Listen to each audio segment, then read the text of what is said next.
My grandson Ethan laughed when he opened the small box I had wrapped for him and found the leather wallet inside. A wallet, he said, holding it up for everyone at Christmas dinner. "Grandma, you're broke. You should have saved your money instead of pretending you can afford gifts." My daughter Lauren said nothing. My granddaughter Olivia looked down at her plate. I swallowed the hurt and reached for my coat. Then the front door opened. Robert Collins, the senior vice president from my bank, stepped into the dining room with a folder pressed against his chest. "Amy," he said quietly, "I'm sorry to interrupt Christmas dinner, but someone has submitted a $425,000 loan application using your name." The room went silent. And for the first time that night, Ethan stopped smiling. If this story touches your heart, please like and subscribe. And tell me in the comments, where are you watching from and what time is it? There right now, I would truly love to know. 3 months before that Christmas dinner, my life looked so ordinary that most people would have mistaken it for small. I lived alone in the same 2-bedroom brick house in Dayton, Ohio, where my husband George and I had raised our daughter Lauren. The porch rail needed repainting, and my old blue sedan still had a dent from the year George backed into a grocery cart corral and laughed until he had to sit down. George had been gone for 6 years. Grief did not always arrive like a storm. Sometimes it came quietly in the shape of an empty chair at the table or a coffee mug I could not bring myself to give away. I had learned to live with quiet. I made my own coffee-clipped coupons from the Sunday paper and bought chicken only when it went on sale. I mended loose buttons rather than throwing away a blouse. I drove myself to the pharmacy and carried my own grocery bags from the car, even when my knees complained later. People saw those things and made assumptions. The truth was, I had enough money to live comfortably for the rest of my life. More than enough, if I was being honest. George had sold his small construction company before he got sick, and he had planned carefully for years. He always said a family did not need a mansion to be secure. They needed a roof that belonged to them, savings for a hard season, and the wisdom not to confuse comfort with display. After he died, I kept our affairs private. Not because I was ashamed and not because I was afraid. I simply did not want money to become the first thing people saw when they looked at me. I wanted to be Amy, the retired school librarian who loved lemon pound cake, old mystery novels, and watching birds gather at the feeder outside the dining room window. I did not want to become a number in someone else's imagination. For a while, Lauren seemed to understand that. In the first year after George died, she came by every Sunday with a casserole or a bag of groceries I did not need. She would sit beside me on the sofa and hold my hand while we watched old movies. But gradually, the visits changed. At first, she began mentioning my house more often.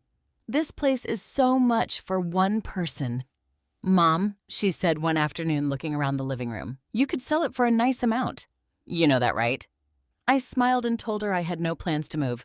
She nodded, but her eyes remained on the mantel where a photograph of George and me sat in a silver frame. "You could get a lovely apartment in a retirement community," she continued. "Somewhere with people your age, activities, security. No stairs." "I have neighbors," I said. "I have a church group, and I like my stairs." Lauren gave a thin little laugh. "You always did like doing things the hard way." It was not cruel exactly. Not yet. But it left a mark. Over the next few months, she brought it up whenever she visited. She talked about downsizing as if it were a favor she was doing for me. She mentioned property taxes, home repairs, and the risks of living alone. Then, without saying it directly, she began to talk about how helpful the money from a sale could be for the family. For Ethan. My grandson had always been charming when he wanted something. At 27, he had the same wide smile George once had, although George's smile came from warmth. Ethan's appeared whenever he needed a door opened for him. He arrived in expensive sneakers and jackets that looked too new for someone who claimed to be struggling. He spoke about business ideas and online investments. "Everybody's building something now, Grandma," he told me once. "You have to take risks or you get left behind." I asked him what exactly he was building. He grinned. "That's the boring part. You wouldn't get it. I had been a librarian for 37 years. I understood more than Ethan gave me credit for. But I let the comment pass. Arguing with someone who wanted to underestimate you was like trying to sweep smoke out of a room. You only made yourself tired. Olivia was different. At 17, she was quiet in a way that never felt empty. When she visited, she did not glance around my house as though she were measuring it. She asked about George. She wanted to know what books I had loved as a girl, what Lauren had been like in high school, and what it felt like when Dayton had its first big snowstorm after George and I got married. She sat at my kitchen table with a mug of hot chocolate between her hands, listening as if my memories had value. One rainy Saturday, she helped me sort through boxes in the hall closet. I found an old Christmas ornament, shaped like a red cardinal with one wing glued back on. "Grandpa fixed that," I told her. Olivia held it carefully. Then you should keep it forever.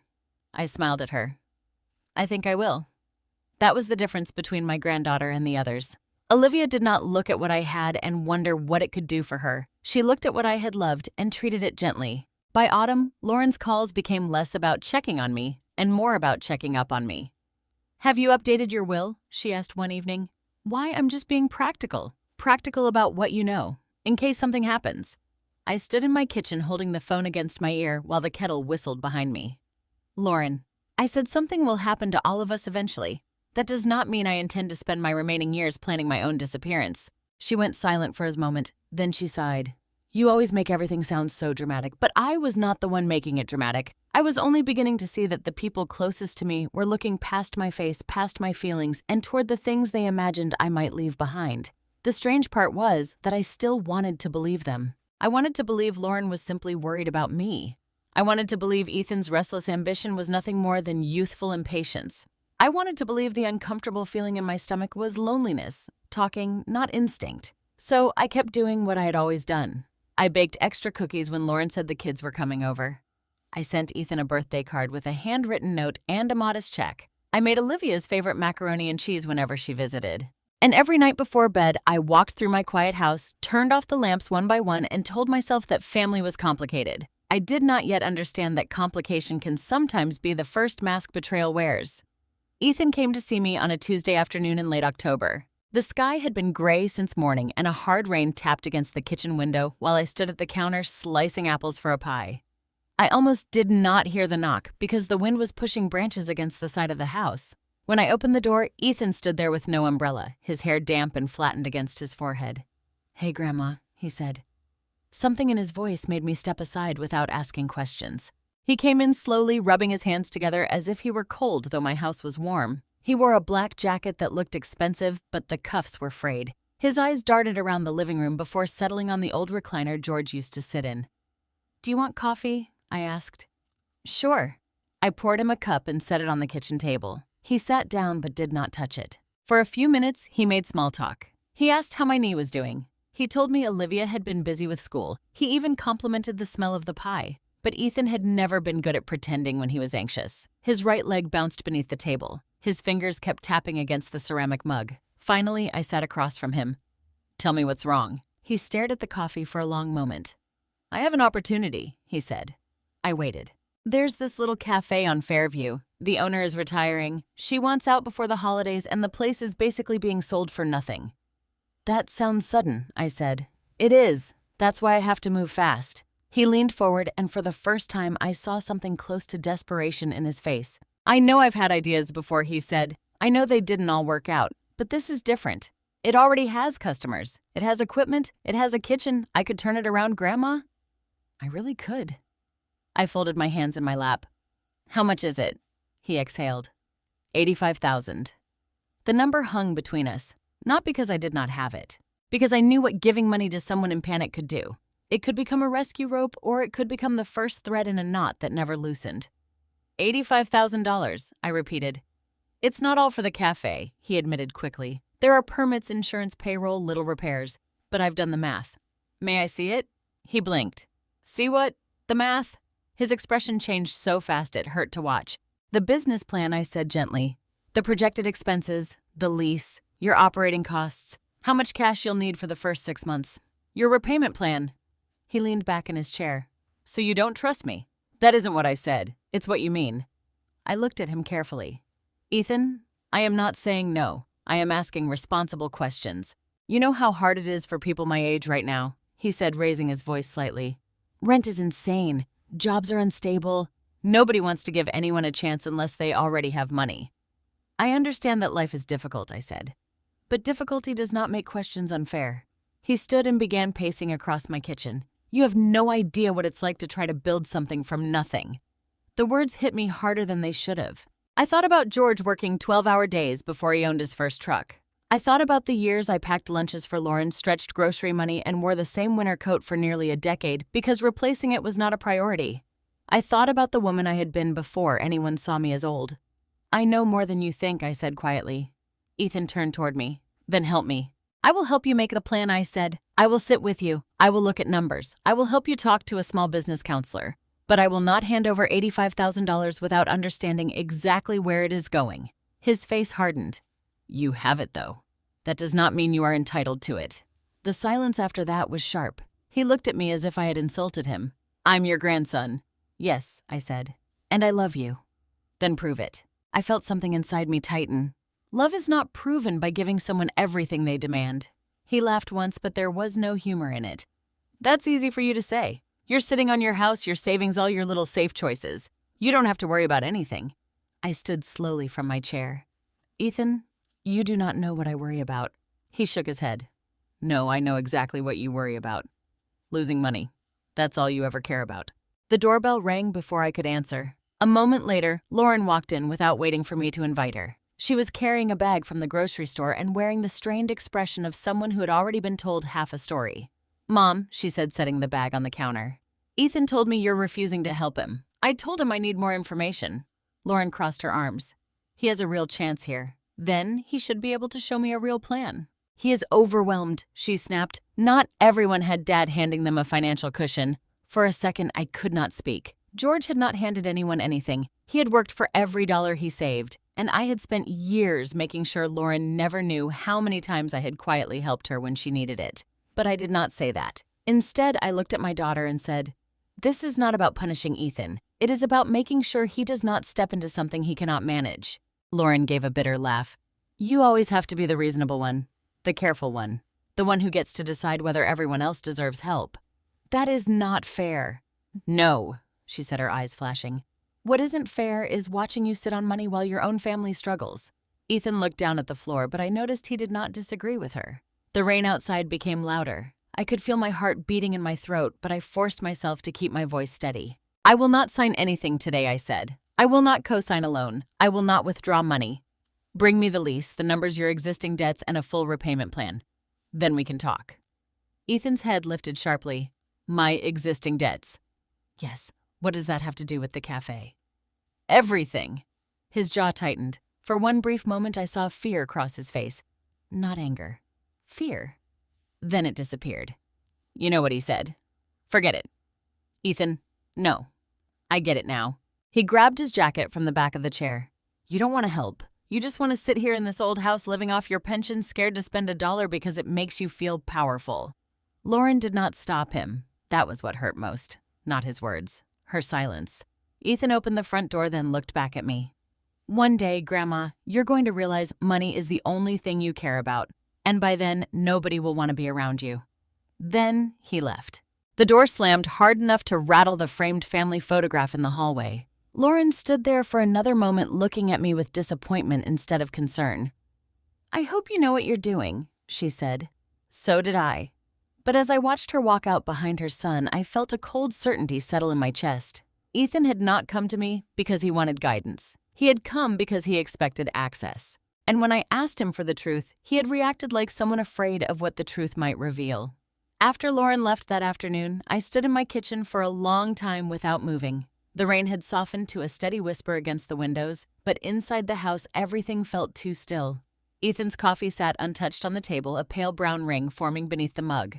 His words stayed with me long after the sound of his car disappeared down the street. "One day, Grandma, you're going to realize money is the only thing you care about." I had heard cruel things before. Most people my age have. You live long enough and someone will mistake your kindness for weakness, your silence for agreement, or your caution for selfishness. But Ethan's words had come from a place I had once trusted, and Lauren's silence had made them heavier.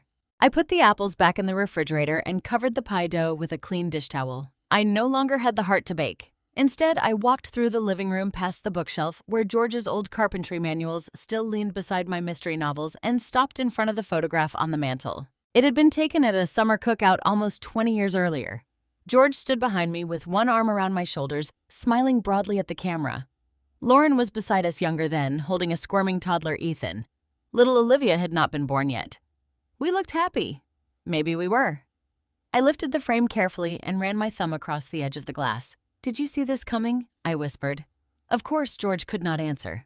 But the question brought back a memory I had tried not to think about for years. It was a late November evening, not long before George got sick. The leaves had already fallen, and the wind outside was shaking the branches bare. He and I had been sitting at the dining room table with a pile of legal papers spread between us. At the time, George had already sold Taylor Construction. It had never been a giant company. We were not the kind of people who made business magazine covers or owned vacation homes in Florida. But George had built that company from nothing. When we were first married, he had one rusty pickup truck, a toolbox, and a reputation for showing up when he said he would. In the beginning, he fixed porch steps, patched roofs, and repaired water damage in old houses around Dayton. I handled the invoices from our kitchen table after I got home from the school library. Over time, people started recommending him. Then contractors began calling.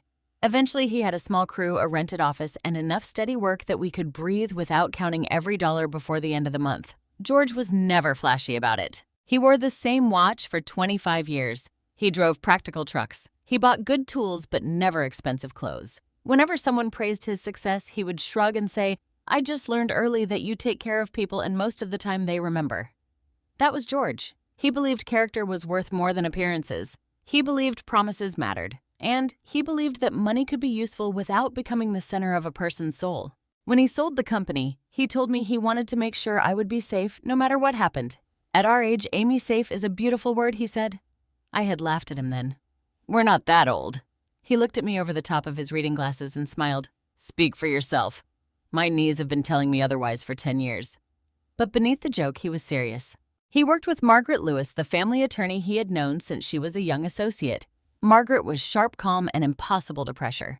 George trusted her because she never tried to flatter him. She told him the truth even when he did not like hearing it.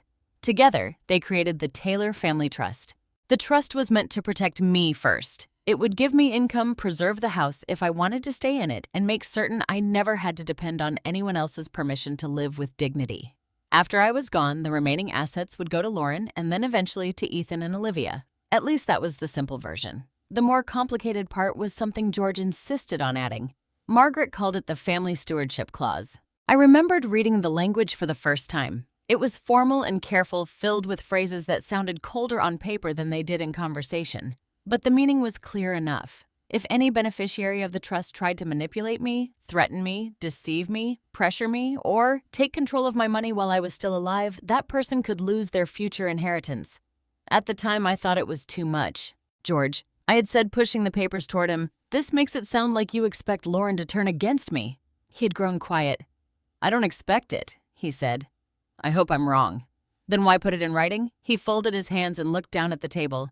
Because people change when they start believing something belongs to them before it actually does. I did not like that answer. It felt unkind. It felt suspicious. And more than anything, it felt impossible. Lauren was our daughter. She had been difficult sometimes, yes. She had a temper. She could be impatient.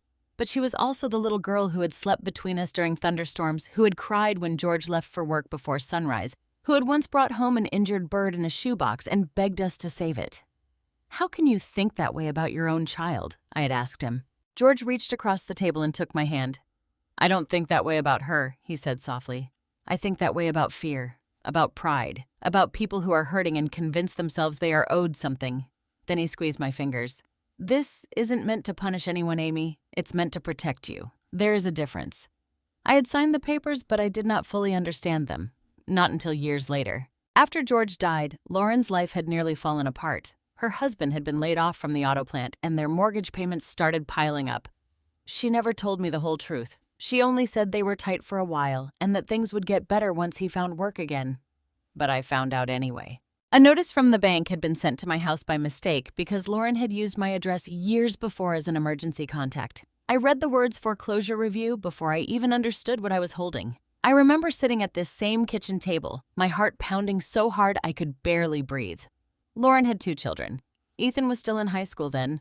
Olivia was just a little girl with a gap in her front teeth. I could not bear the thought of them losing their home. So I called Margaret. Within a week, I quietly paid the overdue mortgage balance through a legal arrangement that kept my name out of it. Lauren never knew the money came from me. She believed her husband's uncle had stepped in after hearing what was happening. I let her believe it. I did not want gratitude. I did not want her to feel ashamed. I only wanted her safe. For years, I had kept that secret as a kind of love. But now, sitting alone in my quiet living room, I wondered whether silence had taught Lauren the wrong lesson. Maybe she had come to believe help simply appeared when she needed it. Maybe Ethan had watched adults rescue him from consequences so often that he believed every obstacle could be solved by reaching into someone else's pocket. Or maybe George had seen something in the distance that I had refused to see because I wanted too badly to believe family love was enough to protect us. I set the photograph back on the mantel. Outside, the rain had stopped. A thin strip of sunlight broke through the clouds and touched the wet street. For a moment, I wished George were still there to tell me I was overthinking things. I wished he would walk through the front door, smelling faintly of sawdust and cold air, complain about the weather, and tell me I was worrying myself sick for nothing. But he was gone. And I was beginning to understand that the papers he had left behind were not only about money, they were about what happens when love is tested by entitlement. The letter arrived on a Thursday morning in early December. I almost threw it away. It was one of those thick white envelopes with a return address printed in the upper left corner, the kind that looked official but could have been anything from a roofing advertisement to a notice about a warranty I never bought.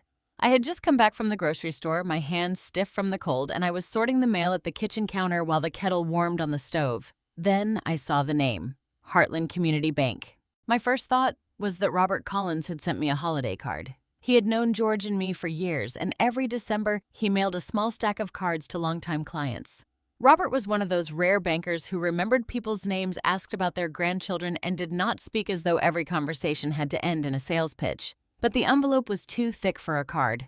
I opened it carefully. At first, the words did not make sense. Property valuation appointment. Requested loan review. Estimated value of collateral. I read the letter once, then again, more slowly. It stated that an independent appraiser had been assigned to evaluate my home within the next 10 business days in connection with a pending loan application. My home. A loan application. For a moment, I thought there had to be some kind of mistake. Perhaps another Amy Taylor in Dayton had used the wrong address. Maybe the bank had confused an old file. I had not applied for a loan. I had not refinanced my house. I had not asked anyone to look at my property. I had not even considered borrowing money. The kettle began screaming behind me, but I did not move. My eyes went back to the number printed near the bottom of the page. $425,000. I sat down at the kitchen table so quickly that the chair legs scraped against the floor. $425,000. My heart began to beat too hard. I could feel it in my throat and my fingertips, even in my ears. I had spent years being cautious because George had taught me that financial security was not just about having money. It was about knowing where it was, who could reach it, and what could happen if you stopped paying attention. But I had paid attention. I kept my statements in a locked cabinet. I did not share passwords. I did not answer suspicious calls. I shredded paperwork. I was careful. At least I thought I was. I picked up the phone and called Heartland Community Bank. The receptionist answered after 2 rings. Heartland Community Bank, this is Susan. How may I direct your call? This is Amy Taylor, I said. I need to speak with Robert Collins, please. It's about a loan application. There was a brief pause. Yes, Mrs. Taylor. 1 moment. The wait lasted less than a minute, but it felt longer. Then Robert's familiar voice came through the line. Amy. Robert, I said, trying to keep my voice steady. I received a letter saying someone is coming to appraise my house for a loan. I think there's been a mistake. His silence was so slight that someone else might not have noticed it. I noticed. Amy, he said carefully. Are you somewhere private? I looked around my empty kitchen. Yes. I need you to stay calm. There are some things I was hoping to discuss with you in person. My fingers tightened around the receiver. Robert, what is going on? He let out a slow breath. There is an application under your name. It is still under review and no funds have been released, but the amount listed is $425,000. I closed my eyes. So it is real. The application is real, he said. Whether you submitted it is another matter entirely. The words made my stomach drop. I did not submit any application. I understand, Robert said quietly. And that is why I became concerned. I pressed one hand against the table. What is it for? The stated purpose is debt consolidation and property improvement. Property improvement? I repeated, looking around my kitchen at the same cabinets George had installed himself. I haven't hired anyone. I haven't planned any work. I haven't spoken to a contractor. I know, Robert said. There was something in his tone that frightened me more than the loan amount. Then why didn't the bank call me? We did. My mouth went dry. What do you mean? The contact information on the application included an email address and a cell phone number. Both were verified during the preliminary process. That isn't my email address, I said. And I haven't changed my phone number in years. I know that too, Robert replied. The room seemed to tilt slightly. I looked toward the counter where my cell phone lay beside the fruit bowl. It was the same phone Ethan had offered to clean up a few weeks earlier because he said it was running slowly. He had taken it into the living room, tapped around for 20 minutes, and returned it with a proud smile. There he had said, "Now you won't have to deal with all those annoying notifications." At the time, I had thanked him. Now a cold shiver moved through me. "Robert," I said, my voice barely above a whisper, "what exactly did they use as collateral?" He paused again. "Your house," he said, "and a referenced asset account connected to the Taylor Family Trust." I could not breathe for a second. The trust. George's trust. My eyes drifted toward the hallway, toward the locked cabinet where I kept the copies of the documents Margaret Lewis had given me years ago. "No," I said. "No one should have access to that." "The application contains information that would be difficult for a stranger to obtain," Robert said. "It includes details about the house's previous tax records and references to the trust. It also includes copies of supporting documents." I felt a buzzing behind my eyes. Copies? Yes. I thought of the afternoon Lauren had helped me clean out the hall closet. She had insisted on going through old boxes because she said I had too much clutter. I remembered leaving her alone in the spare room for nearly an hour while I drove to the pharmacy. I thought of Ethan sitting at my kitchen table demanding $85,000. I thought of the fear that had flashed across his face when I asked about his existing debts. But I pushed those thoughts away as quickly as they came. No, I could not let myself accuse them in my mind without proof. Lauren was my daughter. Ethan was my grandson. I had watched him learn to ride a bike. I had held him when he was feverish as a little boy. I had clapped for him at school concerts and soccer games. Families could argue. Families could disappoint each other. But surely they did not do this. "Robert," I said the signature. "Is it mine?" "It resembles yours," he answered. Close enough that someone processing a basic file might not question it immediately. My chest tightened. But I have seen your signature for over a decade, Amy. You sign your last name with a particular loop on the T. The application uses a version that looks practiced, but it doesn't look natural." I swallowed hard. "You noticed that." I did. And there were other things. The request was rushed. The electronic contact details were recently updated. The applicant seemed unusually eager to close before the end of the year. "Before Christmas?" I murmured. "Yes." I stared at the Christmas calendar hanging near the refrigerator. December was full of small family plans, Olivia's choir concert, Lauren's dinner invitation, a note reminding me to buy extra flour for holiday baking. All of it suddenly looked different. "When would the money be released?" I asked. "If the application moved forward without intervention, the closing could happen shortly after the holiday," Robert said. "That is why I wanted to speak with you now." My hands started shaking. "What do I do?" "For the moment, do not sign anything. Do not confirm anything over the phone unless you are speaking directly with me or Margaret Lewis. And please do not confront anyone yet." "Why not?" "Because if someone close to you is involved, we need to preserve the records exactly as they are. Emails, uploads, account changes, verification logs. Everything." The word "close" landed between us. I looked again at my phone, then toward the hall cabinet, then at the rain beginning to darken the window. For the first time in years, my house did not feel like the safest place in the world. It felt like someone had entered my life, quietly opened the doors I had locked, and started making plans with everything George and I had built, and I still did not know whose hands had been on the keys. The next morning, Robert Collins came to my house before 10. He arrived in a dark wool coat carrying a leather folder under one arm and a paper cup of coffee in the other. Robert had always been neat and measured, the kind of man who seemed to choose his words before he spoke them. But that morning, even he looked troubled. Margaret Lewis arrived 15 minutes later. Seeing both of them standing in my living room made everything feel more real. Margaret had been George's attorney for years, long before she became mine. She had short silver hair, sharp blue eyes, and a voice that could sound gentle or firm depending on what the moment required. She looked around the room, then at me. "Amy," she said, "before we talk about anything else, I need you to understand this. You have done nothing wrong." I nodded, but my throat tightened.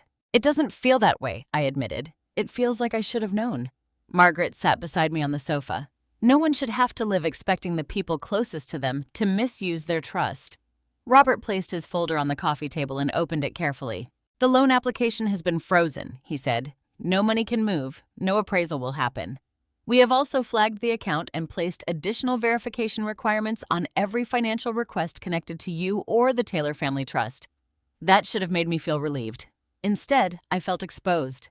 "What happens now?" I asked. Robert looked toward Margaret before answering. "Now we determine how the information was obtained, who changed the contact details, and who submitted the documents." Margaret leaned forward. And until we know more, you cannot confront anyone directly. I looked at her. You mean Lauren and Ethan? I mean anyone, she said carefully. We cannot assume, but we also cannot ignore the facts.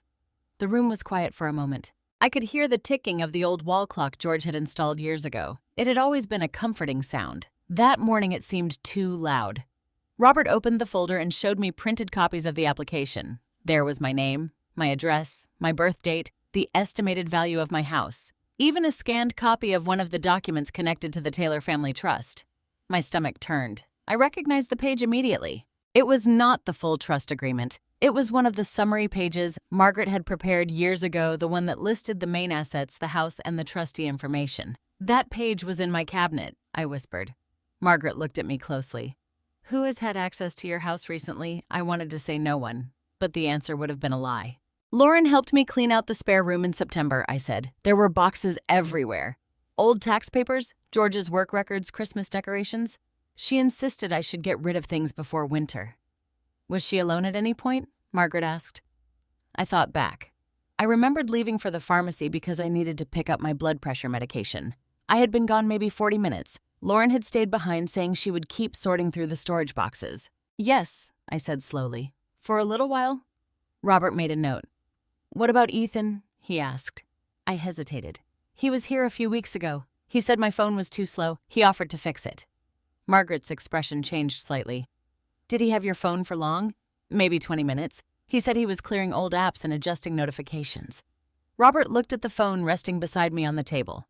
May I see it? I handed it to him. He did not start pressing buttons right away. Instead, he asked for my permission again, then opened the settings. He checked the email account linked to my phone, the notification preferences, and the security options. A few minutes passed. Then Robert looked up.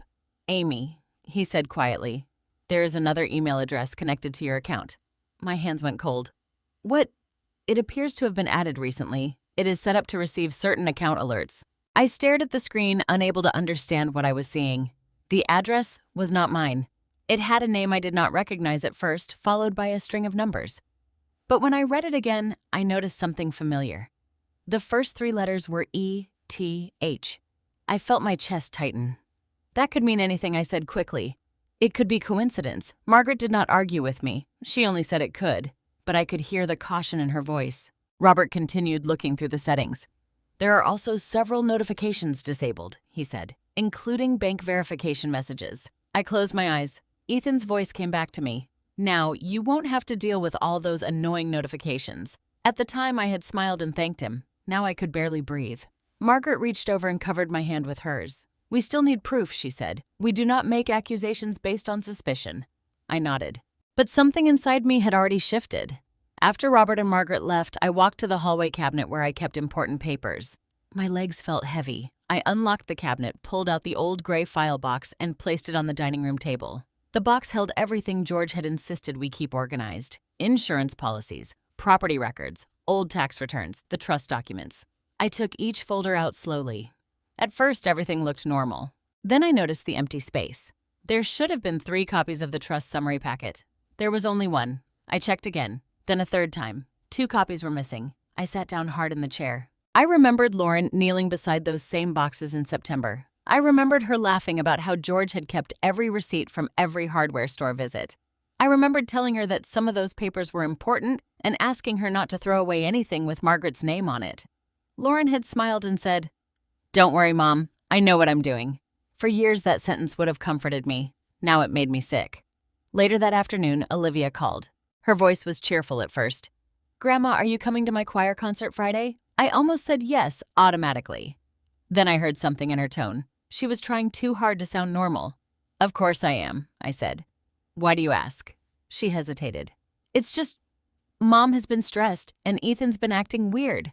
I sat straighter. "What do you mean, sweetheart?" There was a pause. "I probably shouldn't say anything. You can tell me anything." Olivia breathed in softly. "A few weeks ago, Ethan was asking Mom about Grandpa's papers. He wanted to know if there was a will or a trust or something. Mom told him not to worry about it, but he kept asking." My fingers curled around the phone. "Did he say why?" "He said he was just trying to understand what the family had. Like for the future." The future.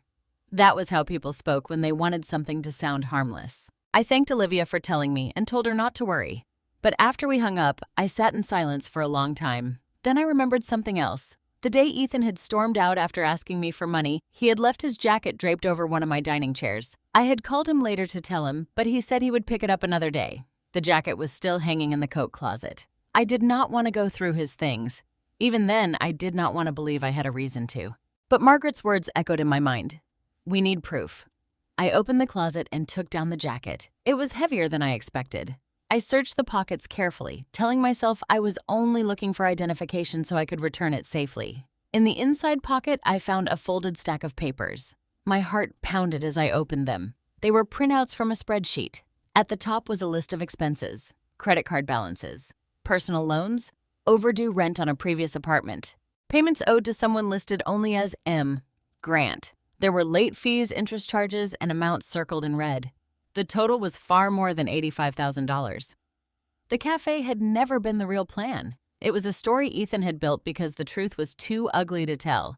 He was drowning in debt, and someone had decided that the fastest way to save him was to use my name, my home, and the security George had spent a lifetime building. I folded the papers again with shaking hands. For the first time, I allowed myself to think the thought I had been avoiding. Lauren might not be innocent. The week before Christmas passed in a blur of silence. Robert had taken copies of the papers I found in Ethan's jacket. Margaret had arranged for the trust documents in my house to be secured in her office. My bank accounts had new verification steps, new passwords, and a note on every file stating that no financial action could be taken without speaking to me directly. Still, none of that made me feel safe. Security was supposed to bring peace. Instead, it made me aware of how easily peace could be taken away. Every time my phone buzzed, I wondered who might be trying to reach me. Every time I heard a car slow down outside my house, I looked through the curtains. I hated what suspicion was doing to me. I hated that I was beginning to see every kind gesture through a different lens. Then Lauren called. Her voice was soft, almost too soft. "Mom, I've been thinking," she said. "I don't want Christmas to be awkward this year." I stood at my kitchen counter rolling out sugar cookie dough while snow drifted past the window. "I don't want it to be awkward either," I said. "Then come to dinner. Please, the whole family will be there. Olivia's been asking about you." That part was true. Olivia had called me twice that week, once to tell me about a history test and once just to ask if I was sleeping well. She never pushed. She never asked questions she was not ready to hear the answers to. What time, I asked Lauren. There was a brief pause, almost like relief. 6. Same as always. After we hung up, I stood there with flour on my hands and looked down at the half-finished cookies. Part of me wanted to stay home. I wanted to lock the doors, turn on an old movie, and pretend Christmas could still be quiet. I wanted to avoid Lauren's careful voice, Ethan's forced smile, and the heavy feeling that would surely sit at the table with us. But another part of me knew I could not hide forever. Robert had not told me to cut off contact. Margaret had not told me to avoid my family. They had only asked me to be careful and to say nothing about the bank investigation until the right moment. So I agreed to go. Not because I trusted them, because I wanted to see what they would do when they believed I still did. Lauren came by 2 days later with a poinsettia in a gold foil wrapper. She hugged me longer than usual, and I could feel how tense her shoulders were. "You look tired," she said, stepping back to study my face. "Are you sleeping? Not as well as I'd like? You should really think about moving somewhere with more support, Mom. You know a community where people can keep an eye on you." I looked at her. "A community? You know what I mean. Somewhere you wouldn't have to manage everything alone." There it was again. Not concern. Control dressed in a softer coat. "I manage quite well," I said. Lauren's smile tightened. "I know you think you do." She wandered into the living room, touching the back of a chair, glancing at the old framed photographs on the wall. Then she paused in front of the mantel. "Have you ever thought about what you want to do with all of this?" she asked. "All of what the house, Dad's things, the family papers, everything." I wiped my hands on a dish towel. "I have thought about it. And I have plans." She turned toward me. "You've updated your will, right?" I felt my stomach tense, but I kept my voice even. "Why do you ask?" "Because it matters," she said. "You're 70, Mom."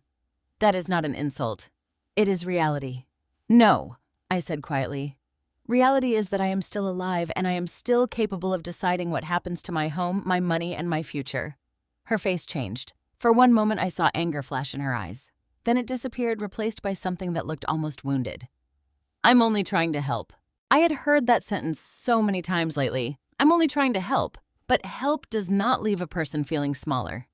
Help does not make you question your own judgment. Help does not circle around your life like a bird looking for something weak enough to carry away. I know I said because I was not ready to say what I truly thought. Lauren left soon afterward. At the door, she kissed my cheek and reminded me about Christmas dinner. 6 o'clock, she said. Don't forget. As though I had become the kind of woman who could no longer remember the hour of a family meal. The next day, Ethan came by. He arrived with a bag of groceries and a smile that did not reach his eyes. Mom said you've been stressed, he said. I figured I'd bring you a few things. Inside the bag were milk bread bananas and a box of tea. Normal things. Ordinary things. But I noticed he did not ask if I needed them. He simply placed them on the counter as though he had already decided I did. That's thoughtful, I said. He nodded, then looked toward my phone. You still having trouble with this thing? No, I said. It has been fine. Good. He lingered in my kitchen longer than necessary. He asked about my health. He asked whether I was still driving at night. He asked whether Margaret had been by recently. That last question landed differently. Why would you ask about Margaret? I said. He shrugged. I don't know. She handled Grandpa's stuff right. She has handled family legal matters for years. Yeah, he said, looking down. I was just wondering. I watched him closely. His face was calm, but his hands were not. His fingers kept opening and closing at his sides. For a moment, I wanted to ask him directly, did you use my phone? Did you take the trust documents? Did you think I was so old, so trusting, so easy to fool that I would never notice? But I remembered Robert's warning. Do not confront anyone yet. So I smiled instead. I'm sure Margaret is doing well, I said. Ethan looked at me strangely as though he had expected a different answer. Then he nodded and left. After he was gone, I went straight to my phone. I checked the sound settings. The notification controls the email accounts. Robert had already helped me remove the unknown address and restore the alerts Ethan had silenced. Still, I felt uneasy holding the phone. It was a small object, a piece of glass and metal. But for weeks, it had been one more door someone else could open without my knowing. On Christmas Eve morning, I woke before sunrise. The house was cold and the silence felt larger than usual. I made coffee, turned on the little tree in the living room, and sat beside it with the gifts I had prepared. For Olivia, I had knitted a deep green scarf. She loved that color, and I had spent nearly 3 weeks working on it while watching old Christmas movies. For Ethan, I had bought a simple leather wallet. Nothing expensive, nothing flashy. But I had chosen it because the old one he carried was cracked along the seams and I thought he might need something practical. For Lauren, I had made a small photo album filled with pictures of her childhood school plays, summer vacations, birthdays, and one photograph of her sitting on George's shoulders at the county fair. I almost did not include that one. But I did. Because despite everything, she was still my daughter, and I was still trying to remember the girl she used to be. At 5:30 that evening, I put on my navy dress, my winter coat, and the pearl earrings George gave me on our 20th anniversary. Before leaving, I looked around the house. The lights were low. The tree glowed softly. The scent of cinnamon and pine filled the rooms. For years, this house had been where Christmas began. This year, I was walking into someone else's home carrying gifts for people who might have already decided I was nothing more than a locked door between them and what they wanted. My phone rang as I reached for my keys. Robert Collins, I answered quickly. Amy, he said. His voice was urgent. Please, don't go anywhere tonight without keeping your phone close. If anything feels wrong, call me immediately. I'm going to Lauren's for dinner. There was a short silence. Are you alone right now? Yes. Please make sure you can hear your phone. Do not let anyone take it from you. The warning tightened something in my chest. Robert, I said, is there something you're not telling me? I'm still reviewing information, he replied. I just need you to be careful. I promised him I would. Then I left for Lauren's house. What I did not know was that once I arrived, Ethan would offer to take my coat and handbag. And while I was greeting Olivia in the hallway, he would quietly slip my phone from the outer pocket, lower the volume, and switch it to silent. By the time Robert tried calling again, my phone would be resting inside my purse beneath a chair in Lauren's living room. And I would be sitting at a Christmas table, surrounded by people who were smiling as though nothing was wrong. Lauren's house looked beautiful from the outside. White lights curved around the porch railing. A wreath with red berries hung on the front door. Through the front window, I could see the glow of the Christmas tree and the soft flicker of candles on the mantel. For one brief moment sitting in my car at the curb, I let myself pretend it was an ordinary family holiday. Then I picked up the small stack of gifts from the passenger seat and stepped into the cold. Ethan opened the door before I had time to knock twice. Grandma, he said brightly, you made it. His smile was too quick, too polished. I did, I replied. He leaned forward to hug me, but his arms barely touched my shoulders. Then he reached for my coat and handbag. "Let me get those." "I can manage," I said automatically. "I know you can," he answered. "I'm just being helpful." The words settled strangely between us. Helpful. I handed him my coat, but kept my handbag over my arm. His eyes flickered toward it for a split second before he looked away. Inside, the house smelled like cinnamon-roasted turkey and the sweet glaze Lauren always put on her ham. Christmas music played softly from a speaker near the kitchen. The dining room table had been set with red napkins, gold chargers, and the crystal glasses Lauren only used for special occasions. Everything looked warm. Everything felt cold. Olivia came toward me first. "Grandma," she said, wrapping both arms around me. "You look beautiful." I hugged her tightly. "So do you, sweetheart." She wore a dark green sweater, and I noticed she had her hair pinned back with a small pearl clip. She looked older than she had even a few months earlier. Not just taller, more careful somehow. "Come see the tree," she said. I followed her into the living room, and while she pointed out a new ornament she had made at school, I heard Ethan move behind me. There was a soft rustle of fabric near the chair where he had placed my coat. I turned slightly. He was already walking toward the kitchen. I told myself not to be suspicious of every small sound. That was what fear did. It took ordinary moments and filled them with shadows. Lauren appeared from the dining room wearing a burgundy blouse and a smile that looked almost natural. "Mom," she said, kissing my cheek. "I'm glad you came.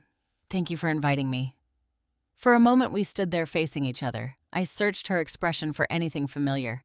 The little girl who used to crawl into my bed during thunderstorms. The young woman who had cried in my arms after her father died. The daughter who once called me every day when Olivia was born. But all I could see was someone trying very hard not to reveal what she was thinking. "Dinner's almost ready," she said. "Why don't you sit down?" I placed the gifts beneath the tree first. There was a scarf for Olivia wrapped in cream paper with a green ribbon, a photo album for Lauren, and the leather wallet for Ethan.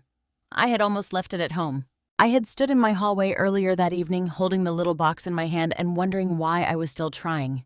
Why I was still giving thought to someone who had looked at me with anger when I asked him to tell the truth. But I had brought it anyway, not because he deserved it, because I wanted to remember who I was. I was not going to let someone else's selfishness turn me into a person who only acted from bitterness. We sat down for dinner a few minutes later. Lauren took the seat at the head of the table where she could see everyone. Her husband was away visiting his brother's family in Michigan, so it was only the four of us at first: Lauren, Ethan, Olivia, and me. The conversation began politely. Olivia talked about her choir concert. Lauren asked whether I had seen the snow forecast. Ethan mentioned a friend who had bought a new truck. I answered when spoken to, but I kept noticing the way Lauren and Ethan seemed to watch me.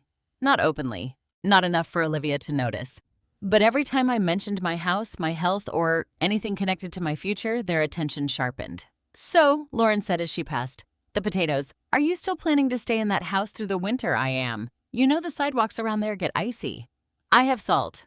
"Mom," she said patiently, "that isn't what I mean." "I know." Ethan leaned back in his chair, twirling his fork between his fingers.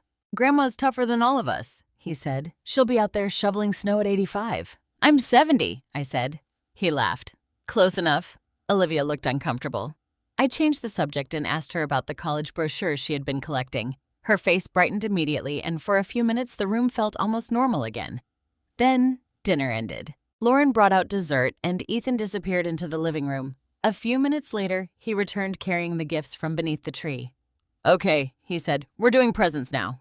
Olivia sat beside me on the sofa. Lauren settled into the armchair across from us. Ethan handed out the gifts one by one. Olivia opened hers first. When she saw the green scarf, her face softened. "Oh, Grandma," she whispered. "You made this?" "I did." She touched the yarn carefully, then wrapped it around her neck, even though she was still indoors. "It's perfect," she said. Something in my chest loosened. Lauren opened the photo album next. At first, she said nothing. She flipped through the pages slowly. There were pictures of her at 6 years old holding a kitten, at 10 wearing a crooked paper crown at a school play, at 16 standing beside George at a softball field. Then came the photograph of her on George's shoulders at the county fair. Her mouth tightened. "Where did you find these?" she asked. "In the cedar chest." She nodded once and closed the album. "Thank you," she said, but her voice was distant. Then Ethan opened his gift. The room was quiet as he pulled away the paper. When he saw the wallet, he held it in one hand and turned it over. "A wallet," he said. I tried to smile. "Your old one looked worn out. I thought you could use a new one." He stared at it for a second longer. Then he laughed. It was not a warm laugh. It was the kind of laugh that invites other people to join in. A wallet, he repeated. That's actually kind of funny. Olivia's shoulders stiffened beside me. Ethan, Lauren said quietly, but she did not tell him to stop. He looked directly at me. Grandma, you're broke. You should have saved your money instead of pretending you can afford gifts. The words landed harder than I expected. Maybe because he said them in front of everyone. Maybe because Lauren did not immediately defend me. Or maybe because I finally understood that he wanted me to feel small. I looked down at my hands. They were folded neatly in my lap, the same hands that had packed school lunches for Lauren, mailed birthday cards to Ethan, and knitted the scarf Olivia was still wearing around her neck. I don't pretend, I said softly. Ethan shrugged. I'm just saying. It's okay. We all know you're on a fixed income. Olivia turned toward him. That's mean. Relax, he said. I'm joking. No, she said, her voice shaking. You're not. Lauren rose from her chair carrying empty dessert plates toward the kitchen. Let's not ruin Christmas, she said. I almost laughed at that, as though the problem was not what Ethan had said, as though the problem was that someone might react to it. I stood slowly. I think I should go. Olivia reached for my hand. Grandma, please don't. Before I could answer, the front doorbell rang. Lauren frowned. Who could that be? No one moved at first. Then Ethan stood. I'll get it.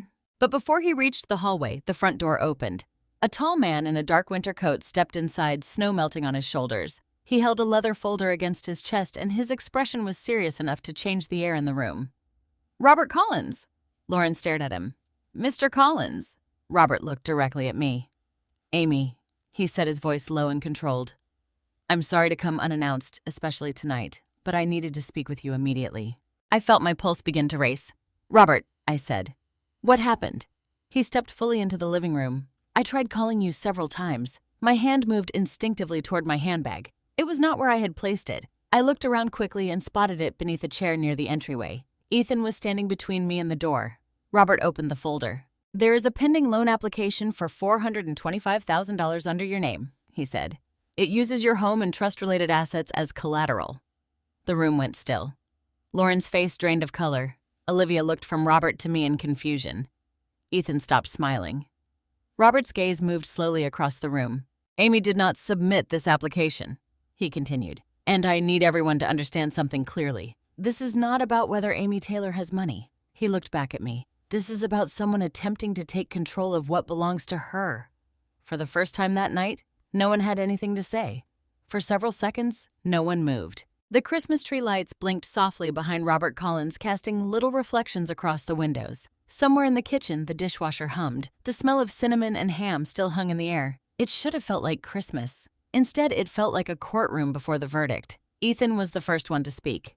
This is ridiculous, he said, letting out a short, nervous laugh. Grandma knew about the loan. My eyes lifted to his face. He was standing beside the fireplace now, one hand resting against the mantel as though he needed something to hold him up. Robert did not react. What do you mean by that, Ethan? He asked. Ethan looked at me. Not Robert. She talked to me about needing help, he said. She said she was tired of handling everything alone. I was just helping her with paperwork. The words were so carefully chosen that for a moment I could not respond. Not because I believed him, because I realized he had prepared for this. He had thought about what he would say if he were caught. Lauren turned toward him slowly. Ethan, she whispered. But there was no shock in her voice, only fear. I looked at my daughter, and something inside me sank. Robert opened the folder in his hands. Mrs. Taylor has already stated that she did not authorize this application, he said. The bank has frozen the file pending investigation. Ethan's jaw tightened. You can't just freeze it because she changed her mind. It is not frozen because she changed her mind, Robert replied. It is frozen because the application contains altered contact information, a questionable signature, and trust-related documentation that Mrs. Taylor did not authorize for use. Lauren stepped forward quickly. Mr. Collins, could we talk in the kitchen for a moment? She asked. This is family business. We don't need to make it into something bigger than it is. Robert looked at her with quiet professionalism. Mrs. Mitchell. I understand this is painful, but suspected financial fraud is not a private family disagreement. Her face changed. It wasn't fraud, she said too quickly. The room went silent again. Robert's eyes narrowed slightly, not in anger, but in attention. Lauren realized what she had said and shook her head. I don't know what happened. I'm just saying this is probably a misunderstanding. A misunderstanding, I repeated. She looked at me then. For the first time that night, she truly looked at me. Her face was pale. Her eyes were wet, but I could not tell whether she was sorry for what had happened or sorry that it had been discovered. "Mom," she said softly, "Ethan has been under a lot of pressure." I stared at her. "That is your answer." "He's scared," she said. "He made mistakes. You know he has, but he didn't mean to hurt you." Ethan's head snapped toward her. "Mom." But it was too late. The words had already spilled into the room. Robert looked down at the folder again. "Mrs. Mitchell," he said carefully, "are you aware of any attempt by Ethan to submit financial documents in Amy Taylor's name?" Lauren pressed her lips together. "I don't know anything about that." "No," I asked. My voice sounded calm, almost unfamiliar to me. She looked at me again, and I saw something flicker in her expression. Guilt. Maybe not the whole truth, but enough. I stepped closer to the coffee table where Robert had placed the folder. "Did you change my contact information?" I asked. Lauren's face went still. "Mom, did you?" She looked away. That was all the answer I needed. My chest hurt, but the pain was no longer sharp. It was deeper than that. It was the kind of pain that settles into a person slowly after all the shouting is done. "You knew," I said. "I thought he was just trying to get approved for help," Lauren whispered. "He said he would pay it back. He said he only needed time. And you believed him? I wanted to." The honesty in that answer almost broke me. Not because it excused anything, because I understood it.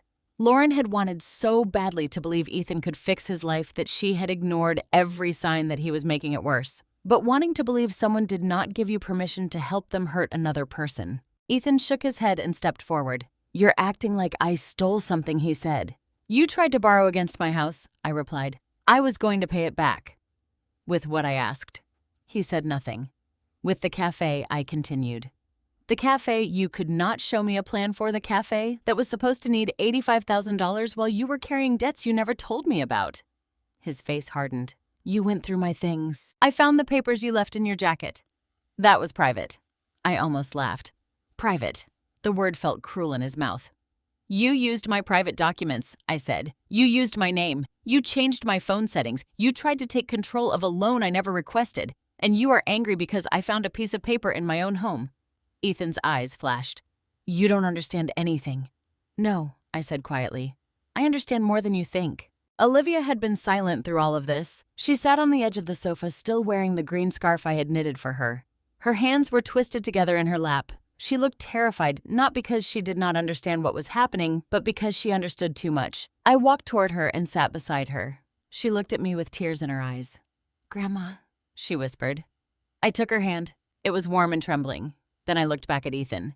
"The money is not what hurts me most," I said. He did not answer. "The money can be protected. The house can be protected. Robert and Margaret will make sure of that." Robert gave a small nod. "But what I cannot understand," I continued, "is why you needed to make me look small first." Ethan's expression shifted. I saw it. The smallest crack. "What do you mean?" he said. "You called me broke," I said. "You laughed at my gift. You made everyone in this room think I was some helpless old woman who could not afford a wallet for her grandson." He looked away. "You wanted them to believe I was weak," I said. "You wanted them to think I did not understand money or paperwork or my own life. Because if I looked weak, then maybe it would seem natural for you to take over." "No," he said quickly. "That's not what it was. Then what was it?" He did not have an answer. Lauren covered her face with one hand. "Mom, please," she said. "Please calm down."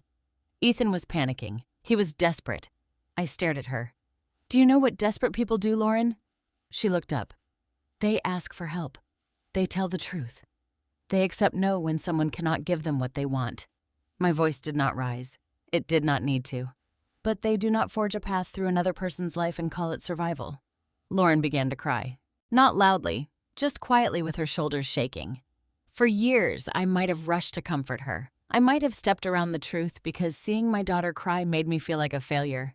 But that night, I stayed where I was because I had spent too long confusing peace with silence. Robert closed the folder.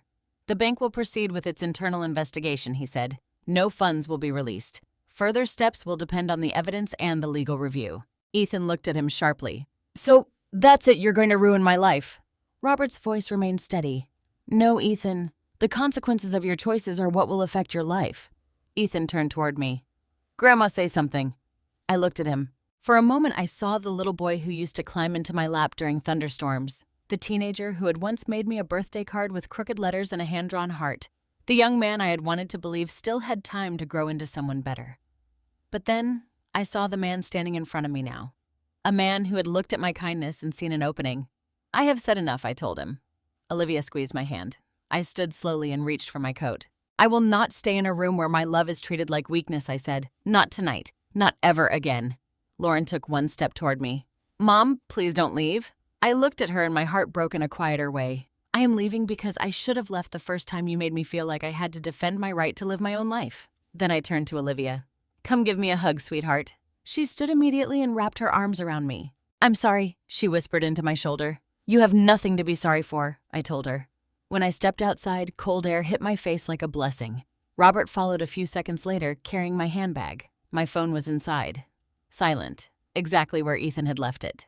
I looked back once at Lauren's glowing house at the wreath on the door and the lights in the windows. Then I walked away.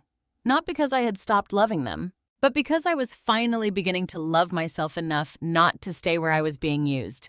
The days after Christmas did not feel like days at all. They felt like long, colorless rooms I had to walk through one at a time. I woke before sunrise, made coffee I barely drank, and sat at my kitchen table while the winter light slowly filled the windows. The tree was still standing in the living room, but I had unplugged it. I could not bear the cheerful blinking lights. The gifts were gone. Olivia had taken her scarf home.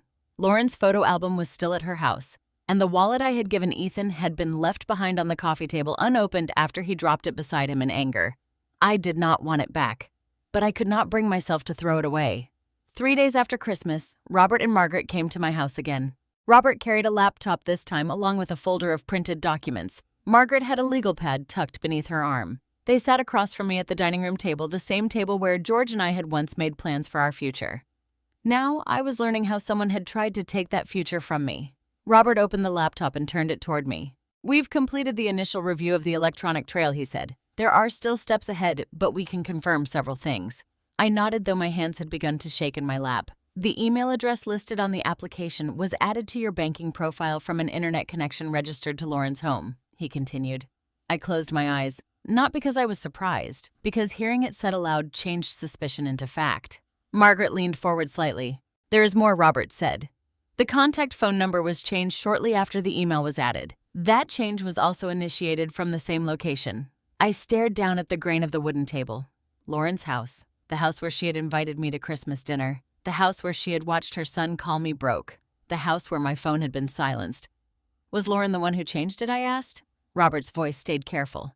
"The records show the changes came from her home network. We cannot yet say who physically made every change, but we have enough information to know it was not random." I looked at Margaret. And Ethan Robert clicked to another file. Supporting documents for the loan application were uploaded from a device associated with Ethan's personal email account. My chest tightened. He continued. "The uploads included property records pages connected to the Taylor Family Trust and a copy of your signature from an older legal document." For a moment I could not speak. I thought about Ethan sitting in my kitchen acting wounded because I asked for a business plan. I thought about him looking through my phone, taking away notifications and smiling as if he had done me a favor. Then I thought about his words. "You don't want to help. You just want to sit here in this old house." He had been angry because I would not hand him money, but now I understood that he had already been building another way to get it. Margaret spoke gently. "Amy, Robert, and I believe you should know what we found, but you do not have to decide everything today." "I do," I said. They both looked at me. "I need to know what happened," I continued. "All of it. No more guessing, no more soft words. I need the truth." Robert nodded. "There is a meeting scheduled with Lauren and Ethan tomorrow morning at the bank. Their attorney has been informed. Margaret will be there with you." I stared at the blank wall beside the kitchen clock. Did Lauren admit anything? Margaret answered this time. She admitted she knew Ethan was trying to access money he believed would eventually come to the family. The sentence hurt in a way I had not expected. Eventually come to the family. As if my life were only a waiting period between them and what I owned. "She said she thought he was asking for an advance," Margaret continued. "She claims she did not know he intended to use your name or imitate your signature." "Do you believe her?" I asked. Margaret paused. "I believe she knew more than she wanted to know. Whether she understood every detail is something the investigation will determine." That answer was honest. And honesty was all I could ask for now. The next morning, I put on a gray sweater, black pants, and the pearl earrings George had given me. I did not wear them to look strong. I wore them because I needed to remember who I was before this family conflict turned me into someone who doubted herself. At Heartland Community Bank, Robert led us to a small conference room on the second floor. Lauren was already there. She sat at one end of the table with both hands wrapped around a paper cup. Her face looked tired, older somehow. Ethan sat beside her, staring at the floor. He wore a dark shirt and the same jacket he had left at my house weeks earlier. He did not look up when I walked in. Margaret sat beside me. For several seconds, no one spoke. Then Lauren began to cry. "Mom," she said, "I'm so sorry." I looked at her, but I did not answer. Not yet. "I didn't know he was going to do all of this," she said. "I knew he was in trouble. I knew he needed money. I thought maybe if he could get something from the family trust, he could pay down what he owed and start over." "What exactly did you think he meant by something from the trust?" I asked. Her mouth trembled. "I thought he meant in advance. A private arrangement. I thought you might agree eventually." "Why would I agree?" She looked down. "Because he's your grandson."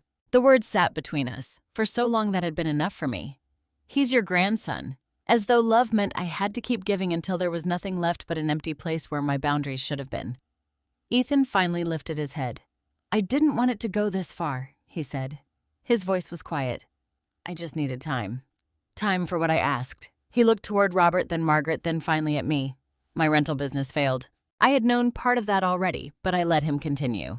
I leased 2 houses outside Columbus and turned them into short-term rentals. I thought I could make enough to cover the payments and still profit. And did you—" "At first, kind of." He rubbed his hands together. "Then bookings dropped. Repairs came up. One place had water damage. I used credit cards to keep things going. Then I borrowed from people I shouldn't have borrowed from." "Who?" Margaret asked. Ethan swallowed. "A private investor. Marcus Grant." The name on the papers from his jacket. "How much do you owe?" I asked. He hesitated. "More than $200,000. Lauren made a small sound beside him, like she had heard the number before, but still could not bear it. "That is why you wanted $85,000, I asked. He nodded weakly. "I thought I could use it to make the cafe work. Then I could pay down some debt, get ahead, and when I asked to see your numbers, I said—" His face twisted. "I panicked. You panicked," I repeated. "Yes. And then you decided that using my home as collateral was a better choice. I thought if the loan went through, I could fix everything before you ever knew." The room became silent. I looked at him for a long time. "You thought you could borrow $425,000 against my house use assets connected to my husband's trust and somehow return it all before I noticed." He did not answer. I turned to Lauren. "And you thought that was just Ethan trying to get an advance?" Tears ran down her face. "I didn't know about the signature," she said. "I swear I didn't. But you changed my email." She froze. "I only did it because Ethan said the bank needed a better way to reach you. He said your phone was confusing you and you were missing important messages. You changed my contact information without asking me. I thought I was helping." "No," I said quietly. "You were helping him." She covered her mouth. For the first time, I felt no need to rescue her from her own guilt. I had spent years protecting Lauren from consequences she did not even know existed. I had paid her mortgage in secret. I had softened every hard truth. I had told myself that keeping peace was the same thing as keeping love alive. But peace built on silence was not peace. It was permission.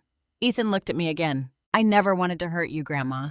That was when I finally understood something. People can say they love you while still believing they have a right to use you. They can call you family while treating your life like a resource waiting to be divided.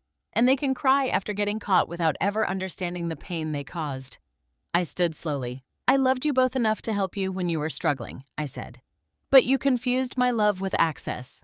Neither of them spoke. "I am not an obstacle between you and money," I continued. "I am your mother. I am your grandmother. I am a person who trusted you." Then I looked at Ethan. "And you did not see a grandmother who might be scared or hurt. You saw a locked door." I left the room with Margaret beside me. Behind us, Lauren was crying.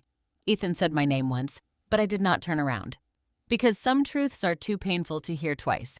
I did not sleep much after the meeting at the bank. Whenever I closed my eyes, I saw Lauren crying across the conference table. Then I saw Ethan staring at the floor, admitting he had tried to borrow against my home without telling me. One question circled through my mind until morning. How had the people I loved come to see my life as an opportunity, instead of seeing me?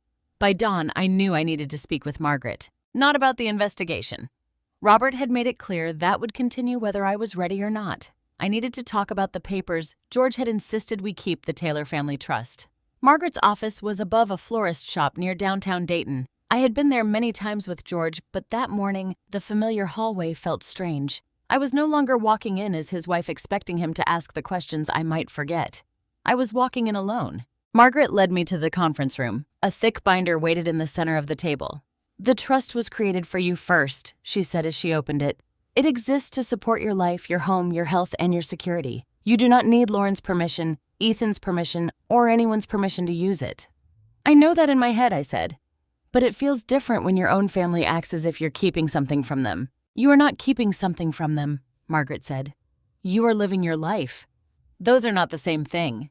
She turned to a page marked with a blue tab. "This is the family stewardship clause George insisted on adding." I remembered the name. After Ethan asked me for money, I had even thought about it. But knowing it existed was different from understanding what it could do. Margaret translated the legal language into plain words. If a beneficiary tried to manipulate, deceive, threaten, pressure, or use unauthorized financial activity to gain access to my assets or influence my decisions, that person could be removed from future distributions under the trust. Not suspended. Not warned. Removed. My breath caught. "Lauren and Ethan," I asked, "if you choose to activate the clause, they can lose their future rights under the Taylor family trust." I looked down at my hands. The thought made me feel ill. Lauren was still my daughter. I had carried her, comforted her through fevers and heartbreak, and watched her become a mother. Ethan was still the little boy who once climbed into my lap during thunderstorms. A part of me wanted to protect them from everything. Even now. "What other choices do I have?" I asked. "You may choose not to invoke the clause," Margaret said. "You can adjust the trust limit access or establish new safeguards." But George included this because he wanted you to have a choice if someone ever tried to make you afraid of using your own voice. "George never wanted this to happen." "No," she said softly. "But he worried that one day you might need protection." She turned to another page. "If Lauren and Ethan are removed, their future share can be redirected. George included charitable options and independent educational support for future generations." My mind went immediately to Olivia. At Christmas, she had defended me when no one else did. She had worn the scarf I made as if it were the finest gift in the room. She had never asked about my house, the trust, or how much money I had. "Could Olivia be protected?" I asked. "Yes," Margaret said. "You could establish a tuition account for her. It would cover college vocational training or another educational path. An independent trustee would oversee it. Lauren and Ethan could not access it." A small wave of relief moved through me. Olivia deserved a future that was not tangled in the choices her mother and brother had made. And the charitable option, Margaret's expression softened. "You were a school librarian for nearly 4 decades. George wrote down an idea years ago, the Taylor Literacy Fund." I felt tears gather in my eyes. George had understood me so well. He knew money could become something better than an inheritance people fought over. It could buy books for children who had none. It could fund reading programs, tutoring scholarships, and chances for young people to grow. For the first time since Christmas, I felt something besides grief. I felt purpose. But that did not make the choice easier. "What will happen to Lauren and Ethan if I activate it?" I asked. "They will lose future distributions from the trust," Margaret said. "They will not be entitled to those assets after you are gone. The bank investigation and any legal consequences from the loan application are separate matters." I closed the binder. "I don't want revenge," I said. "I know. I don't want to hurt them because I'm angry. I know. I just cannot let them believe they can do this again." Margaret leaned forward. "Then you have to decide what lesson your silence has taught them." Her question went straight through me. For years, I had believed silence was kindness. When Lauren struggled, I quietly paid what she could not. When Ethan acted entitled, I told myself he would grow out of it.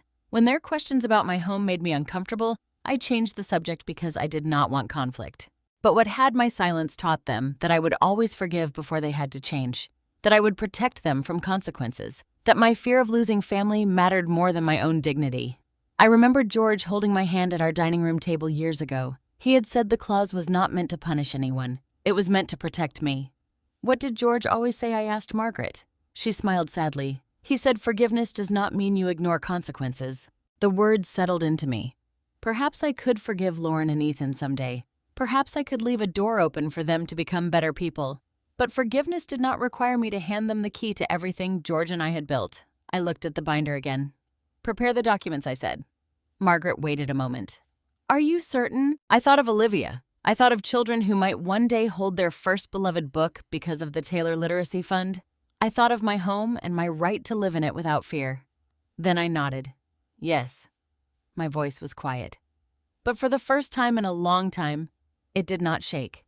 Margaret asked Lauren and Ethan to come to her office the following week. She did not call it a family meeting. She called it a final opportunity for clarity. Those words stayed with me all morning. A final opportunity, as if truth were something people only offered when they had run out of places to hide. I arrived early and sat in the small conference room with a cup of coffee I did not touch. The same thick trust binder rested on the table in front of me. Outside the window, snow had begun to fall again, soft and steady over the sidewalks of downtown Dayton. For years, I had believed winter was the loneliest season. Now, I understood that loneliness could sit in a crowded room. Margaret came in a few minutes later. She placed several documents beside the binder, but kept them face down. You do not need to make any decisions in this meeting, she reminded me. I know, and you do not need to defend your feelings. I know that too. She studied me for a moment. You sound different, Amy. I looked toward the window. I think I am tired of explaining why I deserve to be treated like a person. Before she could answer, the door opened. Lauren came in first. She wore a gray coat and no makeup. Her eyes were swollen as though she had spent the night crying. Ethan followed behind her, hands shoved into his jacket pockets, his shoulders tense and rounded forward. Neither of them looked at me right away. They sat across from me, Lauren closest to the door and Ethan beside her.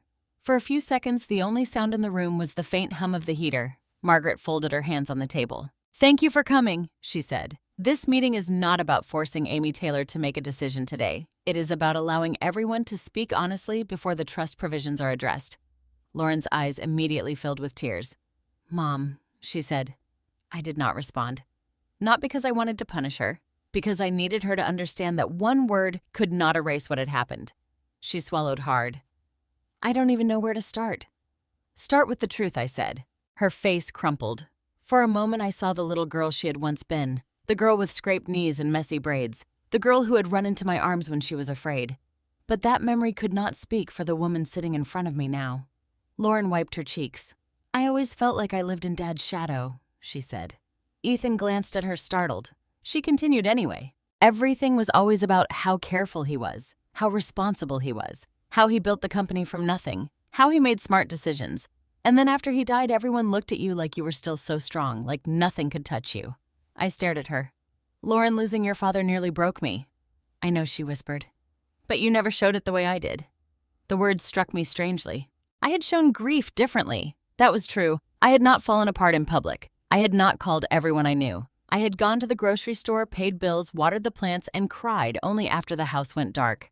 But strength had never meant I was unhurt. I was scared too, I said quietly. I know that now, Lauren said. But back then, all I could see was that you always seemed to know what to do. You had the house, you had the trust, you had Dad's plans, and I felt like I was always trying to catch up to a life I was never good enough for. Margaret said nothing. Neither did I. Lauren twisted a tissue between her fingers. When Ethan started struggling, I felt like I had failed him. She continued. I kept thinking that if I could just help him get through one bad season, things would turn around.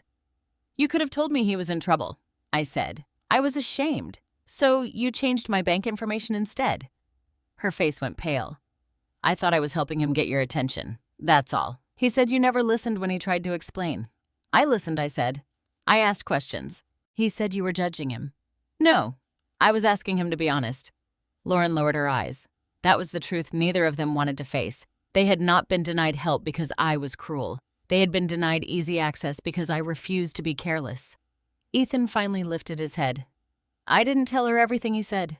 Lauren looked at him. His voice was low. I told Mom I wanted to ask you for an advance from the trust. I said I needed money to get out of a bad situation. I didn't tell her how far behind I was.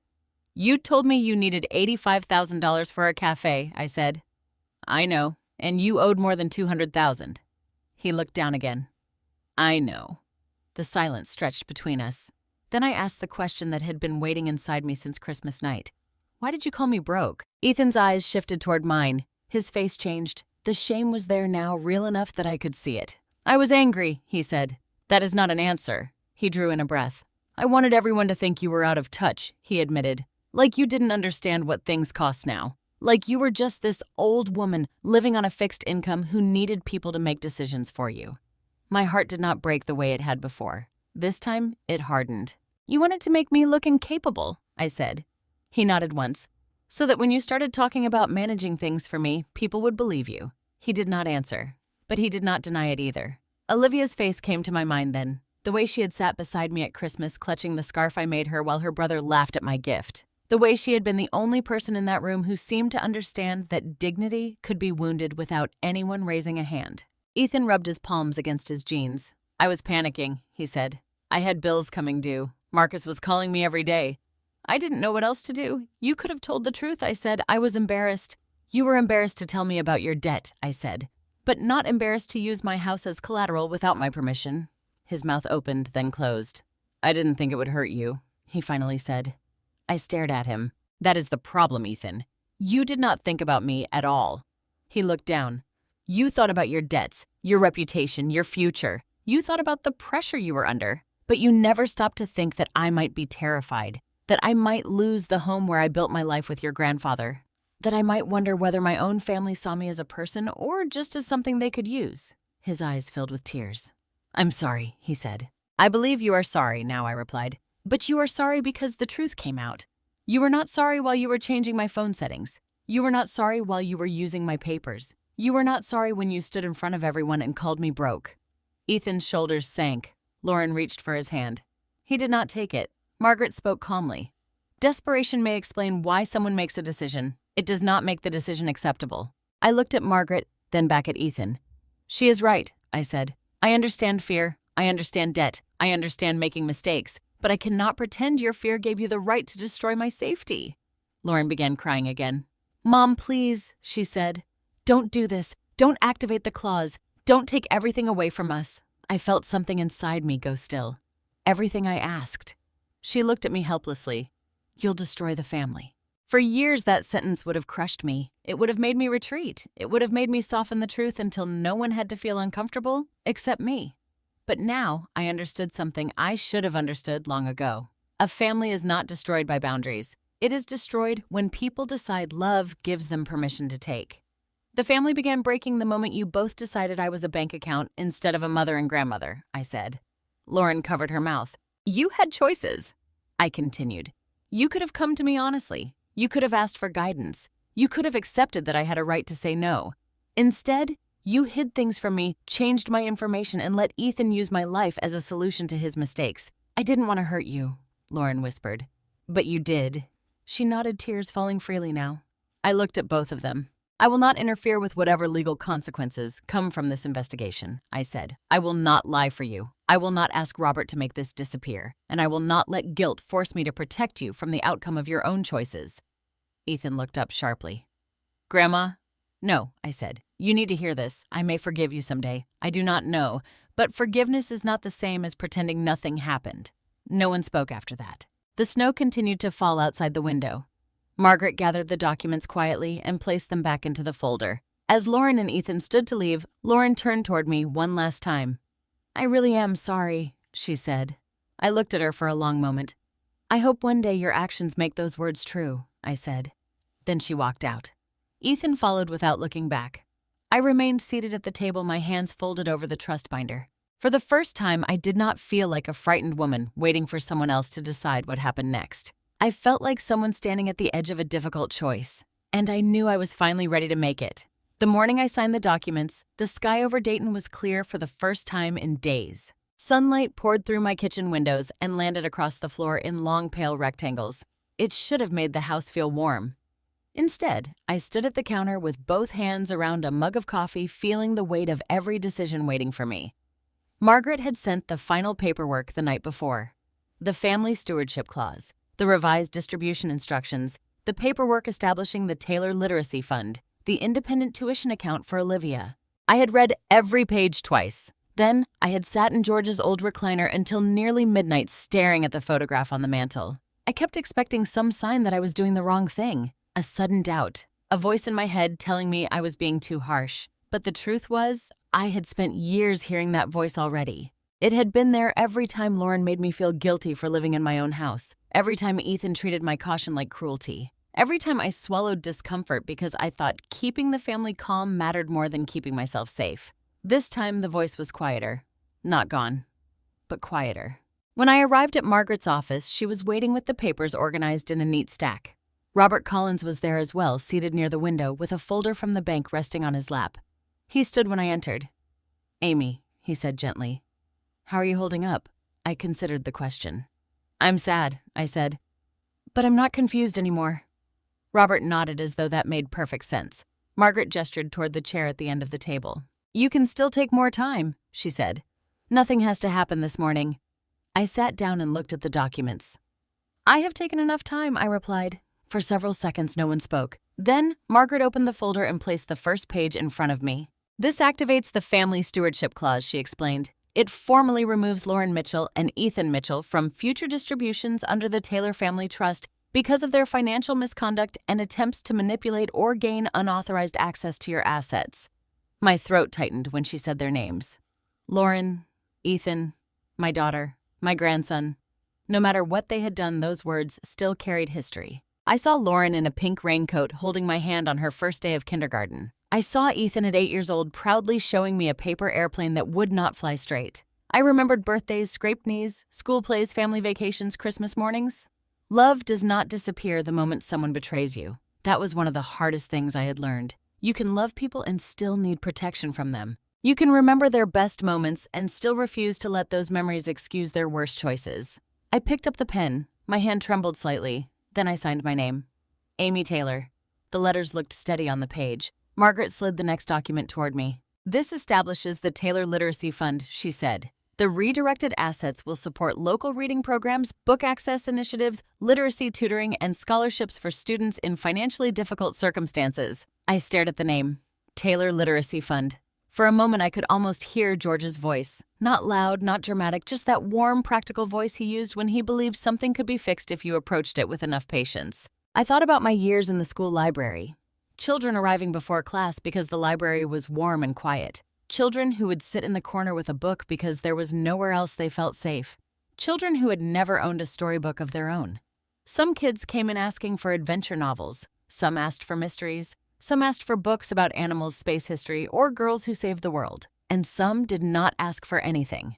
They just stood near the shelves, touching the spines gently as though they were afraid to want something that might not belong to them. Those children had always stayed with me. Money could not undo every hardship in the world, but maybe it could put a book in a child's hands. Maybe it could give someone a quiet place to learn, a tutor who cared, or a scholarship that kept a door open. I signed that document too. Then, Margaret placed the final packet in front of me. "This is Olivia's education account," she said. "It is independent. It will cover tuition-approved educational expenses, training programs, or another path she chooses. Neither Lauren nor Ethan can access it." My eyes filled with tears. "Will Olivia know about this?" "Only when you decide the time is right," Margaret said. "For now, it remains protected." I thought of Olivia on Christmas Eve sitting beside me in that green scarf. She had been frightened, but she had not turned away. She had not asked what I owned. She had not asked what she might receive. She had only held my hand. "I don't want this to feel like a reward for taking my side," I said quietly. "It doesn't have to be," Margaret replied. "It can be an investment in a young woman who has shown kindness, character, and independence." That felt different. Not punishment for the others. Protection for Olivia. I signed the last page. When it was finished, Margaret gathered the documents and placed them in a sealed folder. The room was quiet. I expected to feel victorious. I did not. There was no relief so bright that it erased my grief. No sense of triumph. No secret happiness at the thought of Lauren and Ethan losing what they believed they were entitled to. There was only sadness. But beneath it, something stronger had begun to grow. Peace. Not the old kind of peace, the kind I had built by avoiding conflict. This was a different peace. It came from knowing I had finally stopped abandoning myself. Robert cleared his throat softly. "There is something else you should know," he said. I looked at him. "The loan application has been formally denied. The bank's fraud division has completed its internal review, and the file will remain part of the formal record. No lien can be placed on your home. No funds can be accessed through the trust. Your accounts are secure." I let out a breath I had not realized I had been holding. "My house is safe." "Yes," he said. "Your house is safe." The words nearly undid me. That house was more than brick and wood. It was George's laugh echoing from the garage. It was Lauren's height marks on the laundry room doorframe. It was Ethan's muddy shoes by the front steps after a childhood soccer game. It was Olivia curled under a blanket on the couch asking me to read one more chapter. It was my life, and no one would take it from me. "What happens to Lauren and Ethan now?" I asked. Robert's face remained professional, but his voice softened. "The bank will follow required procedures based on the investigation. Their attorney has been notified. Further consequences will be handled through the appropriate legal process." I nodded. I did not ask for more details. I had spent enough time trying to protect them from reality. Now, reality belonged to them. Over the next few weeks, I heard very little from Lauren. She sent one message asking if I would talk to her. I did not respond immediately. Ethan sent nothing at all. At first, that silence hurt. Then I began to understand that silence was sometimes necessary. Not every absence needed to be filled. Not every apology needed to be accepted the moment it arrived. Not every broken relationship could be repaired by pretending the break had not happened. Instead, I turned my attention toward the things I could still choose. I met with a representative from the public library system. I visited a small elementary school where teachers had been buying classroom books with their own money. I spoke with a reading specialist who told me about children struggling because there were no books at home. Each conversation reminded me why the Taylor Literacy Fund mattered. George's money would not become a prize fought over in private rooms. It would become something useful, something kind, something larger than resentment. One afternoon, I stood in the children's section of the public library, watching a little boy sit cross-legged on the carpet with a book about dinosaurs in his lap. He was reading slowly, sounding out the words under his breath. His mother stood nearby watching him with tired but proud eyes. I did not know their names. They did not know mine. But I thought about how George would have smiled. Maybe this was what inheritance was supposed to mean. Not simply leaving money behind, leaving something that helped others stand a little taller. That evening, I went home and unlocked my front door. The house was quiet. The old blue sedan sat in the driveway. The same framed photograph of George and me rested on the mantel. Nothing looked different. But I was different. I had not won because I had more money than my family thought. I had won because I finally understood that my life belonged to me. My home belonged to me. My voice belonged to me.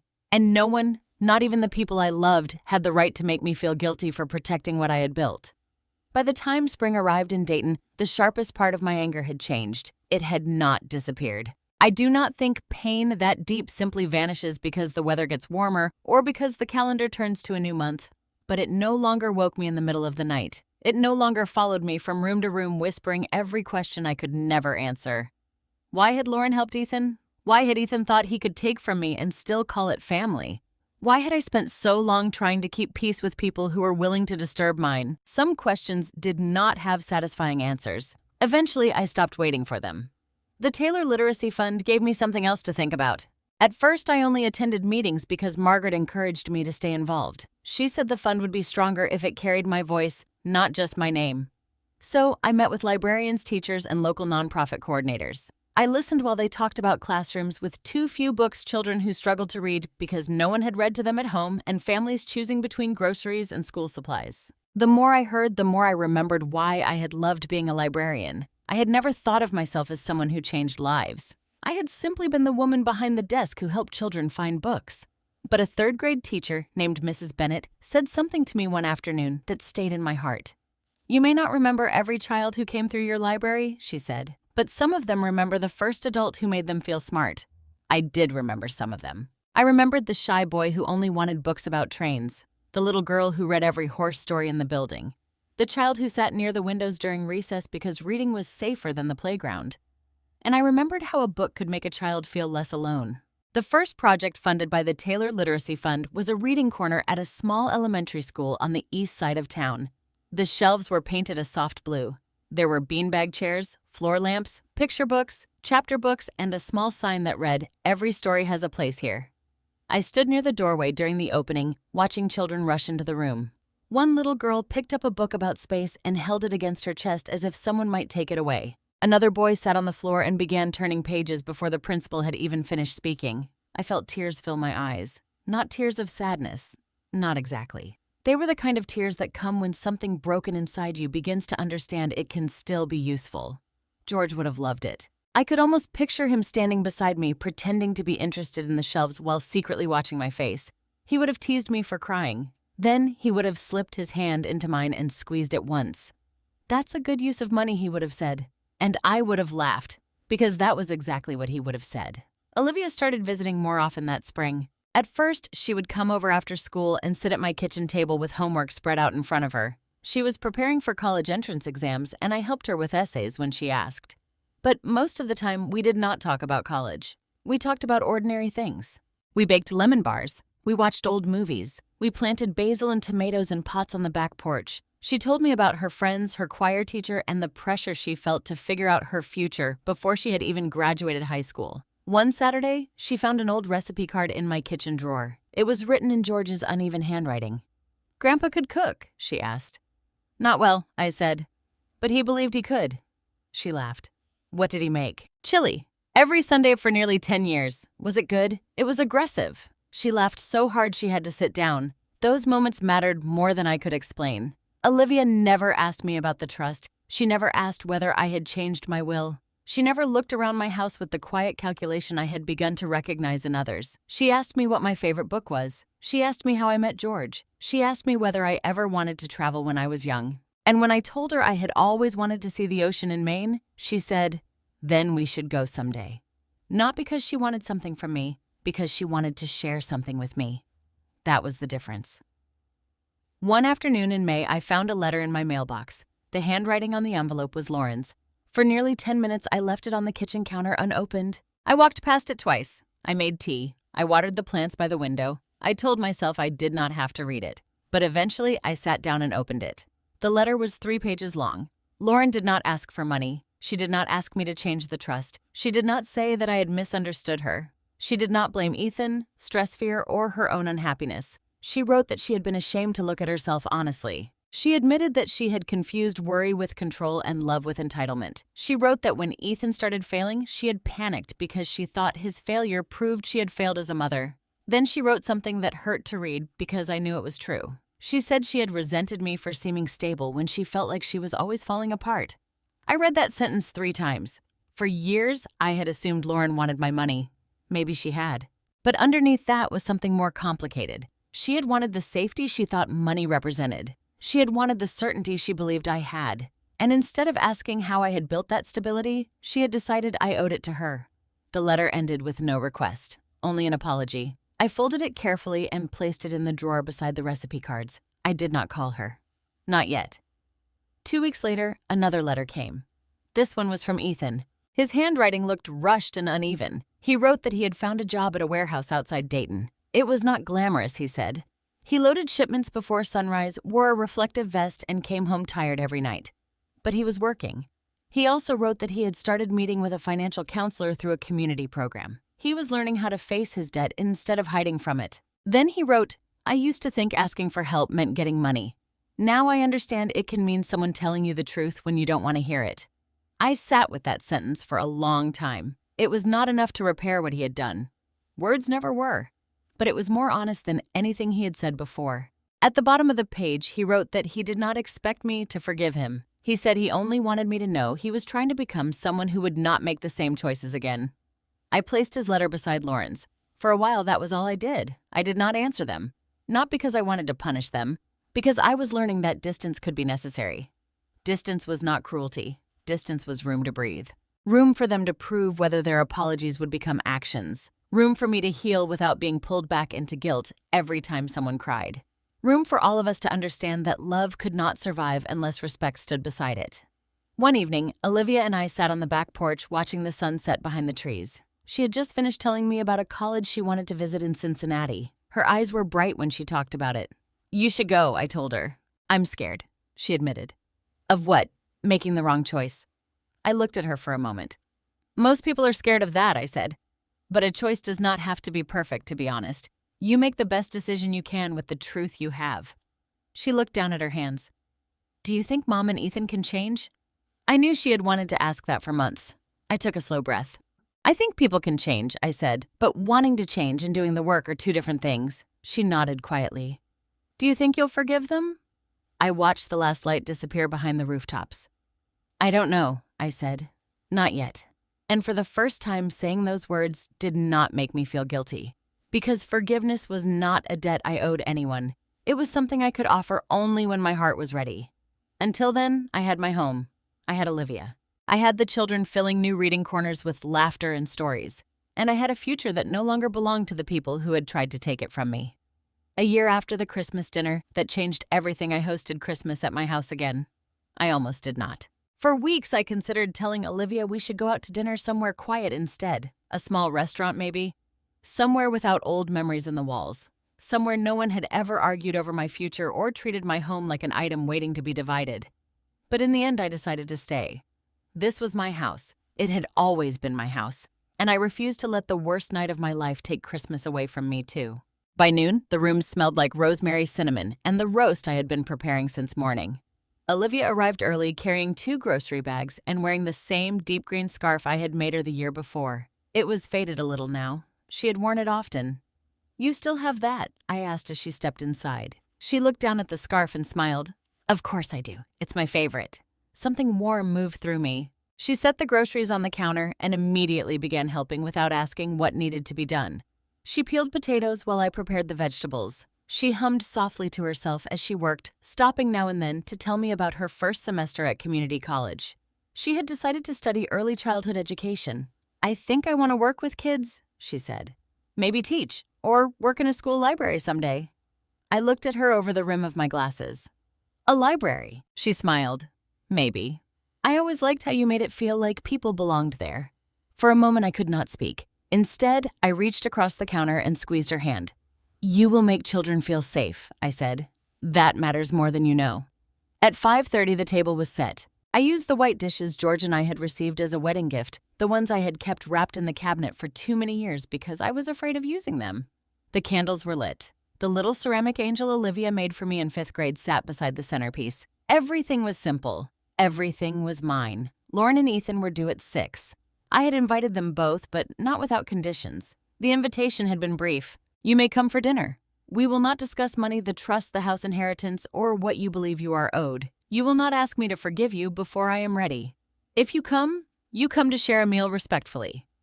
Lauren had responded first. "Thank you. I understand." Ethan had replied a few hours later. "I understand too." That was all. At 6 o'clock, exactly, the doorbell rang. I stood in the hallway for a moment before opening it. Lauren stood on the porch with Ethan beside her. Neither of them brought gifts. That was one of the things I appreciated most. They did not arrive holding flowers or expensive boxes, trying to cover a year of damage with something wrapped in ribbon. Lauren wore a navy dress and a wool coat. She looked older than I remembered, though perhaps I did too. Ethan wore a plain button-down shirt and dark slacks. His hair was shorter than before, and the restless confidence he once carried had been replaced by something quieter, something more careful. "Merry Christmas," Mom Lauren said. "Merry Christmas," I replied. Then she stepped forward and hugged me. The embrace was gentle but uncertain. I returned it because I wanted to, not because I felt pressured to. There was a difference, and I had learned to recognize it. Ethan waited until Lauren stepped back. "Merry Christmas, Grandma," he said. "Merry Christmas, Ethan." For one long second, we looked at each other. Then he lowered his eyes. "I'm grateful you invited us." I nodded once and stepped aside. "Come in. Dinner is ready." The first few minutes were awkward. Lauren complimented the decorations. Ethan asked Olivia about college. Olivia answered politely, though I could tell she was watching all of us closely, afraid a wrong word might crack the evening open. But little by little, the room began to soften. We talked about the weather. We talked about a neighbor who had adopted a noisy little terrier. Olivia told a story about one of her classmates who had fallen asleep during a lecture and started snoring loudly enough for the professor to stop speaking. Even I laughed at that. For almost an hour, we were simply a family sharing a Christmas meal. Not a perfect family, not a healed family, but a family trying to sit in the same room without pretending the past had never happened. After dinner, Olivia carried plates into the kitchen while Lauren began clearing the table. "Leave those," I said. "Your guests." Lauren looked at me. "I know," she said, "but I want to help." Her voice was quiet. I let her. Ethan remained at the table, his hands folded in front of him. When Olivia and Lauren stepped into the kitchen, he looked toward me. "Grandma," he said. I sat back in my chair. He took a slow breath. "I need to say something." I did not stop him. "I know you said we weren't here to talk about the past," he continued. "And I'm not asking you to forgive me. I just need you to know that I understand something now that I didn't understand before." The house was very quiet. "I used to think being broke meant not having money," he said. "That's what I thought when I called you that. I wanted you to look small because I was ashamed of how small I felt." My hands tightened slightly in my lap. He looked directly at me. But I was wrong. I was the poorest person in that room, not because I had debt, Because I had no gratitude, no patience, no character. I thought I deserved things I hadn't earned, and I treated you like your love was something I could cash in. His voice cracked on the last words. I'm ashamed of that. Every day. I did not answer right away. The old version of me might have rushed forward and told him it was all right. I might have tried to ease his guilt because it was painful to watch someone I loved suffer. But this was not about making him feel better. It was about letting truth have its full weight. I believe you are trying, I said finally. His eyes filled. I am. I know you are working. I know you are meeting with someone about your finances. I know you have been paying what you can instead of hiding from it. He nodded. I'm trying to do things the right way now. That matters, I said. But trust is not repaired by one apology, Ethan. It is rebuilt in small choices over a long time. I know. I cannot give you back what the trust removed, I continued. Not because I want to punish you, but because some consequences have to remain real or nothing has changed. His face fell slightly, but he nodded again. I understand. Lauren returned from the kitchen then. She had heard enough to know what we were talking about, but she did not interrupt. She sat beside Ethan and looked at me with tears in her eyes. I understand too, she said. For the first time that evening, I saw no argument in her face, no calculation, no hidden request, only regret. I spent so many years thinking you were stronger than me, she said. I resented you for it. But now I realize I never asked you how you became strong. I just assumed you owed that strength to me. My throat tightened. You did not owe me your savings, she continued. You did not owe me your house. You did not owe me access to every decision you made. You owed me love, and you gave me that. I was the one who turned it into something else. I looked at my daughter. You are still my daughter, I said softly. She covered her mouth with one hand. But being my daughter does not mean you get to control me, I added. It does not mean you get to decide what I should give up so you can feel secure. Love cannot survive when one person is always expected to disappear for another. Lauren nodded through tears. I know. Olivia came back into the room, then carrying a tray of cookies. She set it on the coffee table and sat beside me. No one spoke for a while. The tree lights glowed in the corner. Snow began falling outside, slow and quiet against the window. Then Olivia reached for my hand. I let her. Ethan looked at the old Christmas ornaments hanging on the tree. Lauren looked down at the photo album I had placed on a side table, the one I had given her the year before. Nothing was fixed, not completely, but something had begun. Not forgiveness, not yet. Something more honest, a chance to show up differently, a chance to build a relationship where no one had to lose themselves to keep the peace. Later that night, after Lauren and Ethan had gone home, Olivia stayed behind to help me wash the dishes. You did good, Grandma, she said quietly. I looked at her. Did I? Yes, she said. You didn't let them hurt you again, but you didn't become mean either. Her words stayed with me long after she left. Standing alone in the living room, I looked around at my home. The same home Ethan had once tried to use as collateral. The same home Lauren had once spoken about as if it belonged more to the future than to me. But it was still here. And so was I. That Christmas, I learned that family is not made of people who feel entitled to whatever you have. Family is made of people who respect who you are, even when you have nothing left to give them. Life lesson. There is a difference between love and access. Love is patient. Love asks. Love respects a person's boundaries, even when those boundaries are difficult to accept. But access is something else. Access is the belief that because someone is family, they should always give more, forgive, faster, sacrifice quietly, and make themselves smaller so everyone else can feel comfortable. Amy's story is a reminder that growing older does not mean losing the right to make your own choices. It does not mean surrendering control of your home, your money, your future, or your voice. No one should be made to feel guilty for protecting the life they worked hard to build. Forgiveness can be beautiful, but it should never be forced. It is not an obligation someone earns simply by saying sorry.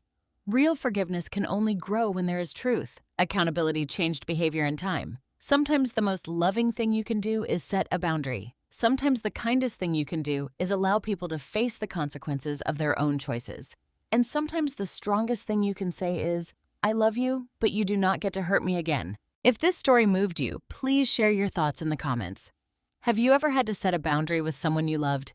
Tell us where you are watching from and what time it is there right now.